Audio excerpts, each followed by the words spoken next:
कुछ समय पहले ही सुरेश अपनी पत्नी और माता के साथ एक नए घर में शिफ्ट हुए हैं। सुरेश एक छोटी सी नौकरी करता है और उसी से अपने परिवार का गुजर बसर करता है। एक दिन सुरेश ने अपनी माँ से कहा, माँ, मैं ऑफिस जा रहा हूँ और मैं शाम को आकर आपसे बात करता हूँ। रमेश के ऑफिस जाते ही तभी रमेश की माँ ने अपनी बहू से कहा, बहू, भूख लगी है बहुत जोर से, कुछ खाने के लिए ले आओ। तभी रमेश की पत्नी गुस्से से बाहर आती है और कहती है, जब देखो खाना खाना, कुछ तो करते नहीं है, सिर्फ टाइम टाइम पे भूख लगती है। आप मेरी एक जरा सा मदद नहीं करती हैं, सिर्फ खाना ही खाना करते रहते हैं।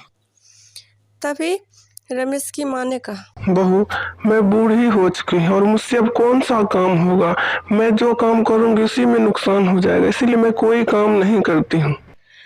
लेकिन रमेश की पत्नी मधु गुस्सा होकर वहां से चले जाती है। अपने कमरे में वह एक कटोरे भरकर खीर खाने लगती है। उधर रमेश की माँ भूखे प्यासे अपने कमरे में पड़ी रहती है और नींद आने पर वह सो जाती है। रात में रमेश एक बार भी माँ को देखने नहीं आता है और वे दोनों खाना पीना खाकर अपने कमरे में सो जाते हैं।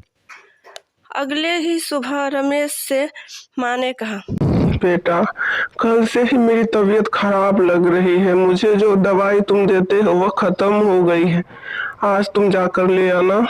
तो रमेश ने चिड़चिड़े स्वभाव में कहा, माँ, आप तो मुझे बहुत तंग करती हैं। मैं थक चुका हूँ। एक छोटी सी नौकरी है, उससे मैं कितना करूँ। जब देखो आपका दवाई, जब देखो आपका बात। हमेशा ही मधु कहती रहती है आपके बारे में। आप पहले से बहुत बदल गई हो। मुझसे आपका यह स्वभाव अब झेला नहीं जाता है। ठीक है, मैं शाम में ले आऊँगा दवाई। और आप मधु को तंग मत कीजिएगा, वह बेचारी दिन भर घर का काम करती है। बेटे की बात सुनकर वह बहुत ही दुखी हो जाती है। शाम में जैसे ही रमेश घर आता है तो माँ कहती है, बेटा, बाहर बहुत धूप है, तुम थक गए होगे, ये लो नींबू पानी पी लो, मैंने तुम्हारे लिए ही बना के लाया है। तभी वहाँ पे मधु आ जाती है और गुस्से में कहती है, मैं कोई काम बोलूं तो 100 नखरे दिखाती है और जैसे ही आपको देखती है बस माँ का प्यार जाग जाता है। ये हमेशा ही मुझे नीचा दिखाना चाहती है और हमेशा ही मुझे कामचोर साबित करना चाहती है। तभी रमेश ने गुस्से में कहा, हाँ माँ, आप बहुत ही बेकार हो गई हो। मुझे आपसे अब नफरत हो रही है। आप हमेशा ही मधु से नफरत करती हो और यह जताने में हमेशा ही कोई कमी नहीं करती हो कि आपसे अच्छा कोई नहीं है। मैं आपको इस घर में और नहीं झेल सकता हूँ। मैं कल ही वृद्धा आश्रम में छोड़ आऊँगा और वहीं बहुत सारे वृद्धा भी होंगे जिनके साथ आप रहिएगा। और हो सके तो अब घर की चिंता बिल्कुल ही मत कीजिएगा। तो रमेश की माँ ने कहा, बेटा, मैं तुम्हारी माँ हूँ, बस इसीलिए तुम्हारी फिक्र करती हूँ और मुझे कोई दिक्कत नहीं है कि मैं तुम दोनों के बीच में कोई दरार डालूं। माँ की बात सुनने के बाद भी अगले सुबह रमेश ने अपनी माँ से कहा, माँ, मैंने तुम्हारे लिए एक बहुत ही सुंदर शहर के बाहर वृद्धाश्रम देखा है। चलो, मैं तुम्हें वहीं छोड़ देता हूँ। तो रमेश की माँ ने कहा, बेटा, मुझे इस घर में तुम्हारे पिताजी लाए थे और मैंने सोचा था अब मेरी अर्थी इस घर से जाएगी, लेकिन तुमने मुझे इस घर से जाने को मजबूर कर दिया है। अब मैं इस घर में कभी नहीं आऊंगी और तुम चिंता मत करो, मैं अकेले ही इस घर से चले जाऊंगी। तुम मुझे छोड़ने भी मत जाओ, तुम आराम से रहो। तभी रमेश की माँ घर से निकल जाती है और रमेश की पत्नी मधु कहती है, अरे छोड़िए, जाने दीजिए, कितना दिन हम उन्हें यहाँ रखेंगे, हमारा भी तो परिवार है। ऐसा कहकर एक दिन एक डॉक्टर आते हैं और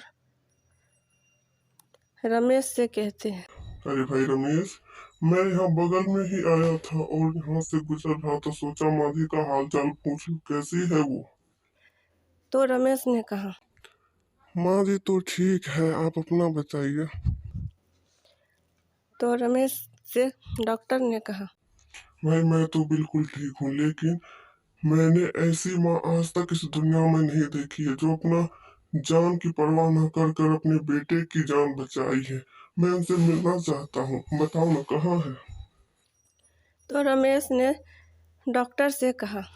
मैंने उसे वृद्धा आश्रम में छोड़ दिया है। वह मुझे बहुत तंग करती थी और घर में जीना हराम हो गया था, इसलिए मैंने उन्हें आज सुबह ही वृद्धा आश्रम में छोड़ दिया। तो डॉक्टर ने कहा। तुम पागल हो गए हो। मैं क्या समझता था और तुम क्या निकले। तुम्हारे जैसा कसाई बेटा भगवान किसी को ना दे। वो माँ नहीं देवी है। जब तुम 10 वर्ष के थे तभी तुम एक दिन बहुत बीमार पड़ गए थे और तुम्हारी एक किडनी खराब थी।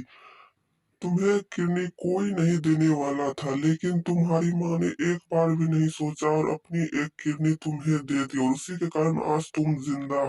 इसीलिए वो हमेशा ही दवाई खाते रहती थी और वो दवाई मैंने ही उन्हें लिख कर दी थी।